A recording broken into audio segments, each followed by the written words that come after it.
Welcome to another episode of the Top Corner Podcast, and today is 9/30/2024. A round of applause for us. Captain's log, star date. Yeah. I'm your host, and this is your co-host. Hell yeah. Yeah. We could You're start. supposed to know our name by now, but guess what? I'm Jordan. He's Julian. You're crushing this intro, by the way. Man, I'm just so you killing know. it. It's brother. awesome. I am killing it. This is definitely not the third run of the intro that we've done today. Oh, definitely. Well, let's start with some news. Hell yeah. And guess what? I'm going to give a round of applause to my guy, Antoine Griezmann. Oh, yeah. Oh, yeah. He is officially out internationally. Yeah. He's retired. So this guy had his fair share, burst onto the scene, I think, 2014-15. That's when I knew how good he was. Peak at Atletico Madrid. I think going to Barcelona kind of, Yeah. it was. Yeah. He shouldn't have gone there. No. I think if he had stayed in Madrid for Atletico Madrid for this long period of time, Yeah. his legacy would have been more stacked. Antoine Griezmann with the French team won 37 games, joined third 91 wins, second 44 goals, fourth 30 assists. First since at least 1966, he had 84 consecutive caps. First by a landslide. Look, this guy killed it. Yeah, This guy yeah. killed it. You know, what can you wish more from the guy? Well, get your retirement, my boy. Yeah. Well, especially with this newer crop of French players, he's still consistently in that rotation. You would think that, I mean, the good thing about this level of talent from France, especially at like a young age, is that they all have the energy to keep going. But at a certain point, when these guys that are like 23, 24 are now 29, 30, and a new crop, we're assuming that France is going to continue this form of finding these young players. Yeah. However, now all of a sudden, a lot of these older players won't be able to maintain their time in the starting lineup. Griezmann never really had that problem, especially with these players that were so young. Yeah. It's very impressive for him, especially when he's played mostly for Atletico that are not a flashy style. He still finds a way to get things going. And then even though he wasn't in great form at Barcelona, that's where you thought he could really become unhinged because they're more attacking, they're a bit more stylized, a bit more pretty on the ball. And he is, despite, Atletico Madrid being very rugged, kind of very, very, we'll talk about it later, but a very boring side to watch. Yeah. He was always a very exciting part of it. Definitely. Yeah. He played very well. Never should have been to Barcelona, but he's my guy, man. He's my guy. What news do you have? Hit us with some news, man. I'm gonna slap the shit out of you with some news. Damn. Yeah, I'm kidding. Nothing too crazy here. What? Oh, I thought it was a what? No, it's awesome. Right. Virgil van Dijk is asking for 3 more years at Liverpool, Man. which would conclude his contract at the age of 36. I think he wants to retire. Though. Doesn't sound crazy. The only thing is that you have to expect Luka Modric level minutes for the most of that contract. This is sort of like coming on in the second half. Yeah. You can't get being carted off in the first yeah. half, things like that. But I mean, I can see that he might be one of those guys that once he retires, he waits like 1 year maybe, and then kind of it's integrated into the coaching staff. Yeah. I know that Jorginho at Arsenal, they're considering that for him. Once his contract is up, they're thinking of signing him on with an extension as part of the coaching staff, so he would just seamlessly transition it, and I don't think that's a bad idea at all. But yeah, 3 years while they find a replacement, while Ibrahimo Konate is not on the same level, is showing that he is at least mostly reliable. He has more solid games than bad games, but he never really has like amazing games. Yeah. But he's next to Virgil van Dijk, so you kind of don't have to all the time. But yeah, so anyway, that's a good one. Aston Villa and Arsenal are interested in Marcus Thuram in the summer. Ooh. I wonder why Arsenal is going for Thuram. Yeah, that one doesn't make sense. Like, give me your opinion on that, because I don't think it makes much sense. Yeah, I don't see that, man. Unless they really want to be scoring, but like I don't unless think they want that he's a like great scorer, though. But you know what? I'm like 50-50 because I wonder if they limit the amount of things he has to do on the stadium and let him just focus on scoring, how effective will he be? Yeah, maybe. Probably that's what the country. So he doesn't have to like make the plays, get the balls, do the runs. He probably no, he will do the runs, but he won't have to do the extra stuff that he has to do in order to score. Yeah, as he it's does just the in things Milan. And I do agree that he's asked to do a lot more at Milan than he probably would be at Arsenal. However, it doesn't change the fact that he's really great with build-up. He's really good on the wing. He's really good at feeding the ball back inside. He's just not a great finisher. He's had opportunities to finish. So it is interesting to me when he would have competition. He likes to play on the right side. He's not starting over Saka. Oh, yeah. But, I mean, if you're bringing him in to cut in on the left, because he is right-footed still, even though I believe, I could be wrong, but I don't think I am. Martinelli's not in great form. But you still have Trossard over there. You've got Sterling that's come in who is... not playing lights out, but it hasn't had enough time to really show it, but it has looked like a promising squad player. Yeah. So they need somebody in the center, but he's not that player. They were talking about Dusan Vlahovic as well, which makes more sense, even though he's also shown that he's not the most excellent, proficient finisher in the world. But anyway, that doesn't make that much sense for me. But moving on to City are interested in paying for Nicolo Barella. From or Barea, however you want to say it, from Inter Milan. He's a very good midfielder, and I think that he'd be replacing Kovacic. I think he's better than Kovacic. Very smooth on the ball. I haven't had time to actually watch his game, see what he does, what he can, and what he can't do. He is very good. He's graceful, but he's still a bit more rugged. He's a tinier guy, so he's not like bullying guys, but he's got good dribbling skills and he can find nice through balls. But they would be paying at least 70 million for him, which is quite a bit. Now he is 70 million worth. I believe that he is that, but at least means that they'd be talking them down quite a bit. So I would imagine that Inter probably wouldn't even want to have a conversation without 90 being in the conversation. Thought that was interesting as well. And then we will get into it in a minute when we talk about the Manchester United Tottenham game. But I thought for certain that because I told my wife last night as well, because I kind of caught her up on the news. I said, I'm 90% certain that we'll be talking on today's podcast about Erik ten Hag being let go. Oh, yeah. I thought for sure. I thought I had already written a segment in of Ten Hag sacked. I thought for certain it was going to happen. Didn't happen.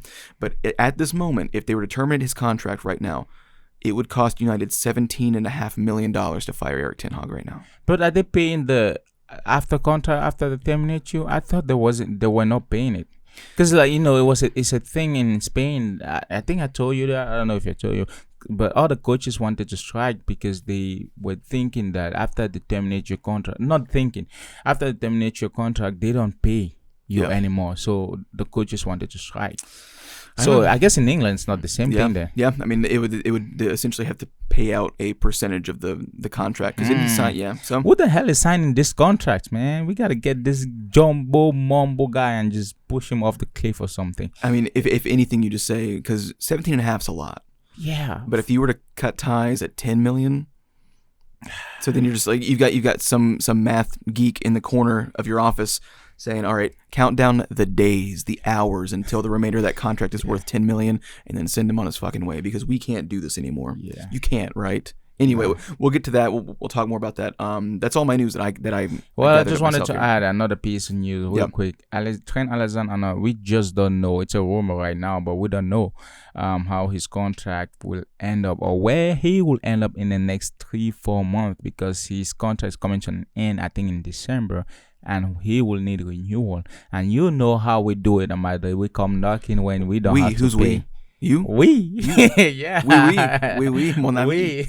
Yeah. We're going to come knocking at the door. Mm-hmm. We don't have to pay these guys, man, just because we have the name. We have the titles. Mm-hmm. We have the proofs. We're going to get him. Well, and it looks like for some reason, I know that they play on opposite sides of the ball, but the Alphonso Davies conversation's cooled down quite a bit as well. Yeah, I think so. I think that we're interested in Reece James, who was injured again. Yeah. Same hamstring. I don't know if it's the same leg. Yeah. But it's always a hamstring. No, we should not take Reece James. No. He's cooked, man. That's what I'm saying. It's for the Alphonso Davies conversation to cool down. It doesn't make sense to me. Actually, I haven't even heard of Alphonso Davies. I haven't followed enough Bayern game. I know this week I kind of follow a little bit, but it was just looking at highlights, but I haven't heard It was the draw enough. against Leverkusen. Yeah. I haven't heard enough about Alphonso Davies though, so I don't know how good he's doing over there. But anyways, let's talk about Manchester versus Tottenham. Once considered royalty, the pillar of Premier League football. Mm-hmm. It was the Voldemort. You mentioned your name, you get scared. Yeah. This was peak Premier League. I'm talking about. You couldn't have a conversation without mentioning Chester United. Yep. But now it's a shame. They have been in shambles. Is the whole thing of a club, organization, whatever you want to call it. It's a win. Yeah. They are more of shadows of themselves. They don't know what to do, how to play. They don't even understand the game. We've said it for 2 seasons now. What are their tactics? So guess what? What do they like? What has he implemented? Because at least whether you like Ange Postecoglou, whether you think that Spurs are playing as well as they could play, because people say he can't handle himself in the media. He says a bunch of bullshit, which he does. ATH. Eric Ten Hag? No, Postecoglou. I mean, I don't. Neither of them are good talkers in the media, by the way. But there are things that Tottenham can still do better. But you can see their improvement on the pitch. You can see what players are trying to do tactically. Mm-hmm. You never want, when you watch Man United, you're going, oh, they're working through the midfield in this system. They're trying to feed the ball here for this. They sit back here for this occasion. You don't see any predetermination of the concepts that are being implemented on the pitch. Have no faith in United. If you're a supporter of United, man, I'm sorry you picked the worst time to support this guy. It's true. But I would say this though. Yeah. You had 1 year we said, he got to figure it out. He got to understand how the Premier League works. Second year, we need to give him a little time to, impose and come with his system. But you need results. Second season, you still need results. Yeah. Because you've had 2 transfer windows, well, 4 really, but 2 major ones because they don't like to really. No clubs have really been spending a lot in January in the past 4 or 5 years. And it's interesting. But you've had at least 2 major transfer windows and 2 minor ones. He has gotten everything that he's fucking wanted. Mm-hmm. Him in particular. Third year, you there's no more excuses of this is 3rd or 4th year. Third year, there's no more excuse of, hey, it feels like his 4th. It feels like his 7th. Yeah, we need to let him, come with his system. Now, that was a shambolic defensive display of the whole defense. No one understood what to do, especially without the ball. They look hopeless. Yeah. Just like, you cuddle without your herd. Everybody's everywhere. No one's understand. So what's the plan? What's the game plan? What's the technique? What are they doing? Who's controlling what zone? Who's defending what zone? And it's annoying because these players, this back group of guys in defense, they have played better either with United under different coaching or in other places. I mean, Kobe Mainoo shows that he does have a very high ceiling. Mazarawi looked pretty convincing at times at Bayern. Unfortunately, De Ligt hasn't looked that great since Juventus, but I still think that you can get something out of him. Lisandro Martinez looks. I think he's overrated regardless, but he is constantly out of position. Dalot is one of their highest bright spots of the last 2 seasons, and that shows you how dark they've been. You know why? It keeps going. This is what I think of all that. Sorry to cut you. Dalot, Martinez, Light, Mazur, Mainoo, you got it. Rashford, Fernandes, Zirkzee, Garnacho, and Onana, they're not bad players. No. To be honest, I don't even think it's their fault anymore. I think it is partially. I think that they've given up a little bit, and I was gonna say, Manuel Ugarte, he was a bright spot in the midfield for PSG at a time when they weren't the most convincing, when Mbappe wasn't firing on all cylinders, and you were seeing Kolo Muani and Bradley Barcola having to come in and create opportunities. But Manuel Ugarte was one of those guys with Zaire Emery that looked pretty solid. Of course, Zaire Emery I think has a higher ceiling, but I mean, right away these guys come into the system and they're lost, but they don't look more or less lost than the players that have been there for years. That's what I'm saying. I don't even think it's just because I think it's the coaching. So what's the coaching? What are we implementing as the coaching staff? What's the game plan? So if Dalot moves out of position, who's covering him? Martinez and Delight were kind of attacking mid at some, they were so up, getting caught off 40 yard down, final third, no one is. Tottenham knew that. They had, that's why they kept playing in between those lines because it was easy to get them off guard. At times, it felt like Tottenham had 18 players out there. Yeah. They could just do whatever they want. Oh, yeah. It was like Neo in the Matrix. They were just everywhere, So I think... Great reference. Yeah, I think one thing is for certain and two things is for sure. This guy's got to go. Yeah. Next thing is, what's the game plan? There's no game plan. There's no pattern. Do they not practice? What are they doing in training? What are they doing in training? That's a genuine question, and I mean, you're right to ask it, and you want actual answers because there's no way that you're still this shapeless. Yeah. In your third season with the same coach, no relationships. Yeah. Like you don't know if Martinez has the ball. Like when Onana throws the ball to both of them, they don't even know who should take the ball. Yeah. So what's happening in United? We gotta put this guy on the stand. and what's funny is I didn't want to side with Jadon Sancho because I kind of took Ten Hag's side as the coach. Yeah, the player needs to kind of be always you said, humble. Yeah, this is your coach. This is your boss. Like in a dispute where both are acting that childish, I will still, whether it's right or wrong, I'm not so sure. I'll always back the coach a little bit more. In a sense, I always think that sometimes hierarchy should be, respected in a sense, but not exploited. Not exploited. And don't just say like I'm the boss, do what I say. But like there should be a baseline of respect for it. Yeah, yes. But Sancho is proving everyone wrong that wasn't with him. Exactly. And I've said this before, and I remember saying this to one of my coworkers at work. I'm starting to believe that. Ten Hag and Sancho just hated each other. Yeah. I'm starting to believe that Sancho was right because he could see this coming. I mean, Rashford is not a bad player. Yeah. But if you can make Rashford look bad, that's crazy. Well, Rashford is making himself look bad too. That's what I'm saying. Like I think that part of it is the tactics or lack there, whatever he's trying to implement. But it's up to these players to make do with that fact. I think that Manu is promising with that. Garnacho has always been that one that like it's like Manu is...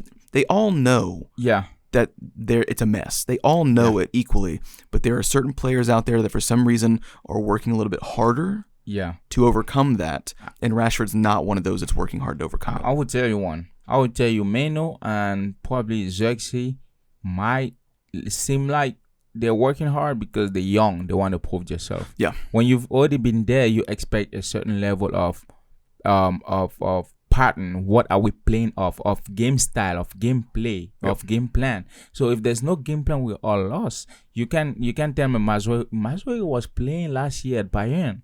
He was just the go-to guy. Yeah. And if you can make him lost, that's crazy. Fernandes plays well, but he had a red card, which I think the red card is kind of interesting. But man, the whole thing, man, just sell them all. So every single one of them, Eriksen. Like I'm looking down the bench too.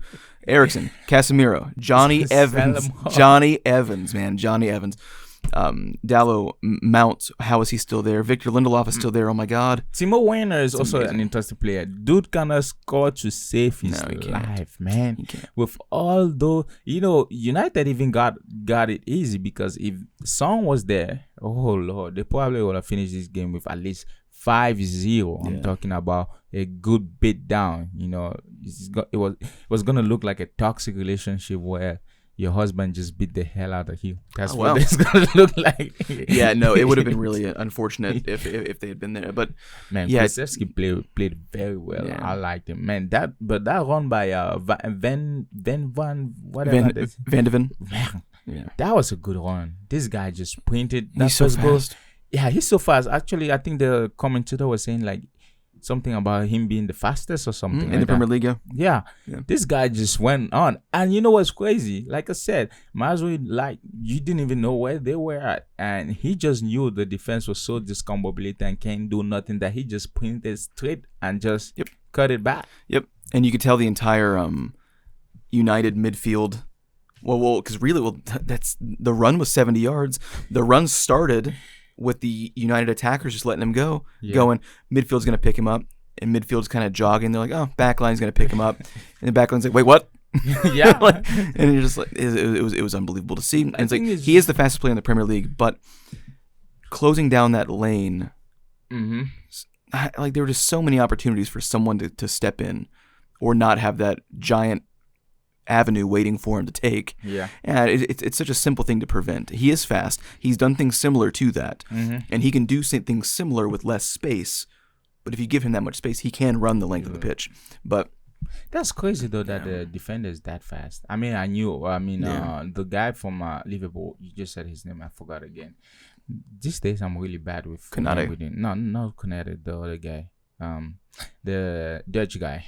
What's his Virgil name? van Dijk. Van Dijk. At some point he was also really fast. He was, but because he started out as a striker and then converted. That makes sense. That makes sense, right? As well. Which means, like, as a striker, he wouldn't have been insanely fast, but for a defender, he was exceptionally fast until Jordan Pickford blew out his knee. Yeah, man, that was an awful day. Even if you weren't a fan of Liverpool, that was an awful one. Because you just knew. You're like he was by far one of the 2 or 3 best defenders in the world.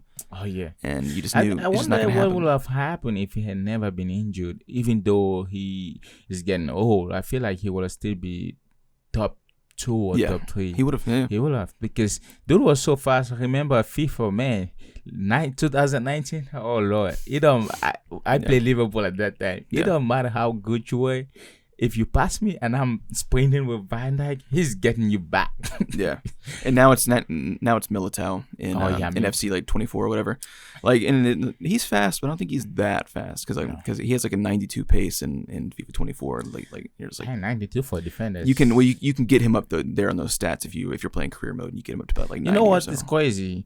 A lot of defenders in this day and age are faster than on average are faster than a lot of defenders back then, because they didn't have.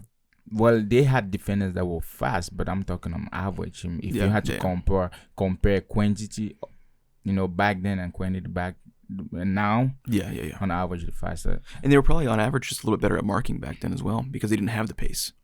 Yes, because Paolo Maldini was he's an excellent marksman, but he wasn't as fast as these guys are now. But he didn't have to be. I think the understanding of the pitch too, because individual marking was also a thing. Now it's a lot more teams do zonal marking. Back then, if someone sticks with you, he's taking with you. So you see like people like Paolo Maldini being that great at defending, because one guy that was really good is Gattuso, but Gattuso was more of like a pit bull. You gotta dribble him 40 times, man. It don't matter. He's still coming back. That's probably why you had a lot more great individual defenders one-on-one than now. Yeah, sure. In a sense, makes sense. Arsenal, Leicester City, or is it Leicester? Whatever you pronounce it. Like molester. Yeah, dang. Without the mole. That's a crazy reference. No, I mean, it is what it is. Oh, Arsenal, Leicester, man. Leicester play well. Arsenal molester, Leicester. It just comes out. They played well, but the second half was kind of clunky for Arsenal. Leicester took advantage of that. But to be honest, I kind of wanted a draw. The reason why I wanted it is because Leicester played well in that second half. Arsenal should have never gave them the opportunity to play how they played in the second half. Yeah, sure. Especially that they were leading. So how do you let that happen? That ricochet off of Havertz, though.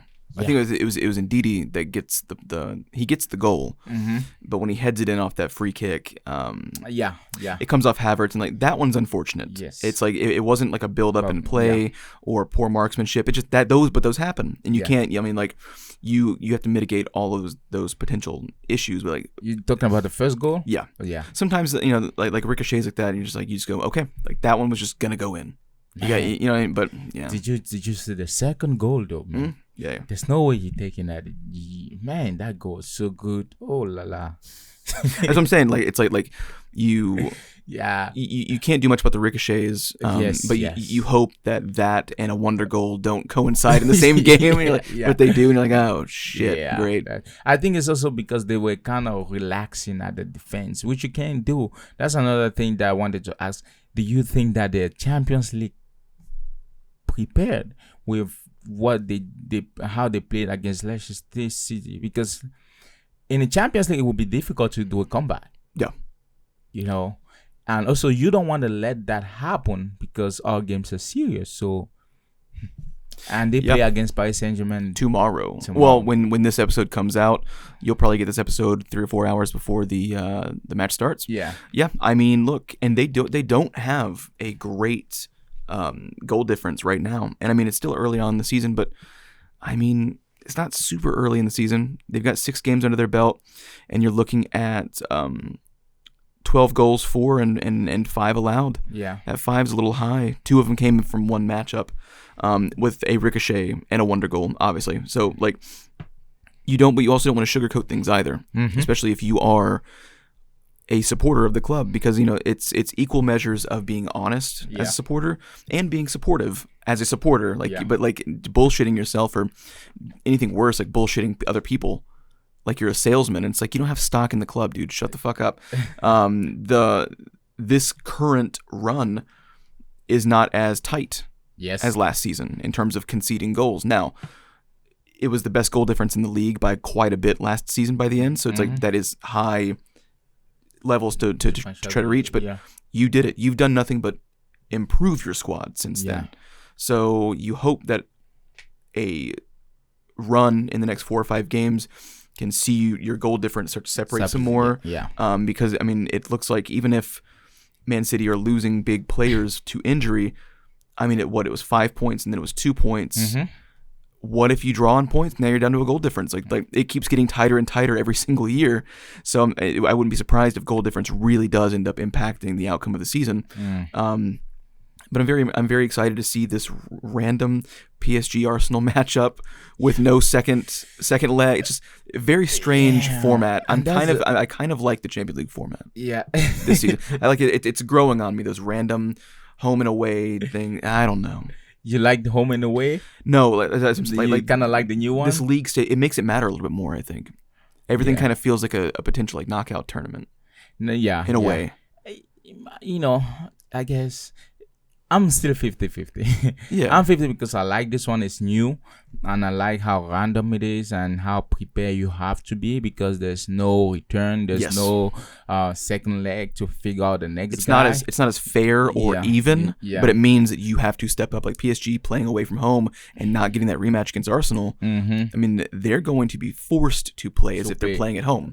As opposed to sitting back and being a little more comfortable and letting someone else dictate. You don't get that rematch again. Yeah, the thing about it is that I like is home court advantage, how we say in basketball, but home advantage. You know, it's like I want you to beat me, and I will see if you can still beat me when I come with all the guns, the arsenal. So if I do that and you still beat me, of course you're the best. But if you beat me once.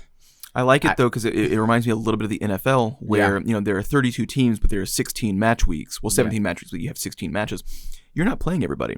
Home and away, and like there you'll have matchups in the playoffs that the matchups in the playoffs are one and done, and it's just dictated who gets home field advantage based on the quality of your schedule or your record and where you finished in the division. So like you don't get that matchup.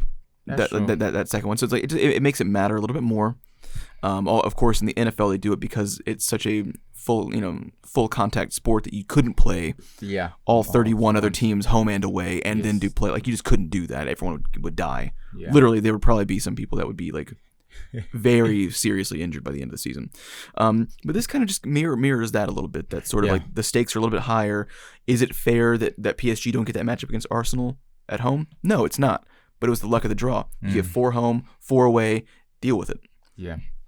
It's changed so much in the past, I would say 15 years to really rapidly, from not getting home and away times 2 goals, if you know what I mean, from just getting home and away goals, and now this. When I mean times, it used to count twice. If I beat you home and I scored 2, it's really just 4. So sure. It is kind of getting down to a bit more crucial. I kind of like that one better. To be honest, I like the if I beat you at home, if I score 1, it counts 2, because when you come back to play, you have to play extra hard. And stuff like that. I like that one better.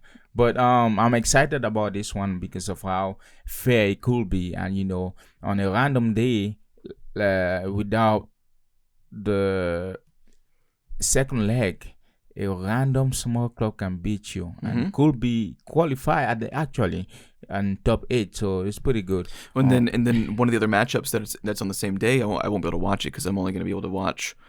Maybe I can sneak that one in. We'll see. But you have Bayer Leverkusen hosting AC Milan. Yeah. And Leverkusen coming off that draw against Bayern, and Milan, though they started out rocky, especially against Liverpool in the Champions League. Pulisic looks like he's in good form in the domestic league, and it's like now all of a sudden, because there is not going to be another host game for Milan against Leverkusen, they're gonna have to come out swinging. And Xabi Alonso shows that he can be defensive minded, perhaps to a fault. Maybe they could have earned a second goal against Bayern to get all 3 points. But no, they didn't want to risk it. Exactly. Well, yeah, but if you watch the highlights, like maybe they could have actually. Yeah. Like I understand wanting to be a little bit more safe and reserved, but you don't get to do that in this. You don't get to say, okay, well, we'll take it easy for this round. It's like, nope, this is a one and done against Milan or Leverkusen if you're Milan, and so that's a big matchup. La Liga. This just go into it. We're not really gonna talk a lot about it, but La Liga was pretty interesting. Barcelona lost 4-2 against Osasuna. One thing that I kind of like is when a small team just beat the crap out of you. Yeah. Like everybody on the stadium is just looking at each other. Are they really doing this? Everybody's confused. Especially when the small team is hosting and the fans are excited, but they're equally like okay, if we don't go overboard, maybe we actually get away with this. Yeah. Like karma don't come back on us. Yeah. But no, I mean 18th and 28th minute goals early on. Like putting it to them, and man. The games was I really like that game, and also Atletico Madrid versus Real Madrid, or Madrid versus Madrid. This was a derby. It was a Madrid derby. Yeah. The crazy thing about it is, did you watch this full game? I watched partially. I can say 60 or 70 minutes. Okay. But the ref had to stop the game. I was gonna say, did you stop watching when they took the players off the pitch? I actually kept watching. But the stopping is when Madrid scored, and of course Diego Simeone was saying that Courtois was kind of enraging the fan, but that was just a little piece about it, because apparently the fan, because I watch some news, the Spanish news converted in English, and apparently some of the fans had already been prepared about this and saying they can wear ski mask and all that, so they can have racist chant or do some crazy things or whatever. Yeah. So the fans were already there on there. They already knew what they were gonna do. So my thing is, why would you pay money to come watch your team and just to be a butthole? Well, you're asking someone that's making those bad decisions to justify or rationalize. It's like, I mean, I don't have an answer for you. Yeah. And they don't either. It's just what was going to happen. I don't I'm not making excuses. It's just I get that. People that aren't doing it don't have an answer, and the people that are doing it, the only answer is not a satisfactory one. It's just like, well, I want to. And you're like, well, I was like, okay, that's interesting. Why would you even do that? So and the game was kind of boring too for a derby. Good God, man! That game, man. I'll tell you what. Atletico Madrid is my least favorite team to watch, and it's not even due to the fans. It's just it's a style of play, It's so fucking boring, dude. And look, and I understand, because it's not a predetermined outcome. It's not like professional wrestling where an exciting match means sometimes a better match. Yeah. It's not their job to be entertaining in professional sports. But it fucking helps a little bit. Like it's just like it goes a good way. As soon as you play Madrid, there's just something about Atletico Madrid that just dampen your whole morale, and just kind of, it's like they have open nuts that they tie, and you can't really, the game just becomes so boring because they're so defensive too. Yeah, and it's crazy. But even Real Madrid didn't play as well as I thought they will. And that's also another part. I mean, you also playing Atletico Madrid, but the game was so boring each other side. Mbappe was injured, and I think he's coming back. Probably, I don't know if he's gonna play Champions League, but he's injured right now. Yeah, it was so boring. I think Militao was the man of the game, but that strike was amazing from that near post. Oh yeah. I like how he waited. He started thinking like a striker, where he kind of waited a little bit and then just. He kills the ball down and just hits it off the volley. You're like, ooh, that was beautiful. Yeah, that was pretty good. But the Bellingham on the outside of the midfield doesn't make sense to me. Still. I don't when like when he's played there. up top, it doesn't make sense, and when he's played out wide like that, it doesn't make sense. Valverde all day on that outside because they didn't have any wingers because they're running a 4-4-2, but your outside most midfielder is kind of acting like your winger, just a little bit more reserved. Yeah, that's just not where Bellingham needs now to play. Now this 4-4-2, this can work if you have, I'm considering Modric as a rotative player, so not really a squad guy. So if Bellingham is playing when Modric is playing, and you have you have Junior there, and you have Mbappe where Junior's played, then it works. I think so too. Yeah, I think that if you even just with this lineup here, if you moved Bellingham up into an attacking mid role, so that you had three midfielders and just had Carvajal and Mendy kind of push up a little bit more like wing backs. Not too much so that they're going to be outplaced on defense, but you also know that you're not going to have to really worry about Mendy and Carvajal being beaten on the wings that much against an Atletico side that's not interested in scoring. So seriously, I mean, like maybe that is a chance for you to ride up more on the wings and fight a little bit more pressure from the outside. And Bellingham's always more effective in that middle channel. So it's just like, I don't know, maybe you do just kind of get to the outside of their box and start teeing off on them. One thing that I liked about the game before we close the show is, you guys out there that complain about Madrid buying refs because just bitching the bitch. This game was really well ref. You can't say the referee was doing this or that. He ref that game excellently, if that was a word. So don't be going out there and saying bull crap about bunch of nonsense. Yeah, I'm kidding. All right, guys. Like I said, and I will say it again. If you don't want to watch us, you don't want to see our face, go listen to Spotify. And if you want to... Spotify star review. Go over there. Give us all the reviews you can. And if you want to, go on YouTube and watch us. And we got a TikTok, Instagram, everything. Just pull up on us, man. We even have a Twitter. Oh, yeah, we have Twitter. I think we do. We do. We do. Yeah, we do. Yeah. Go over there and subscribe. And we will see you next time. Bye. Goodbye.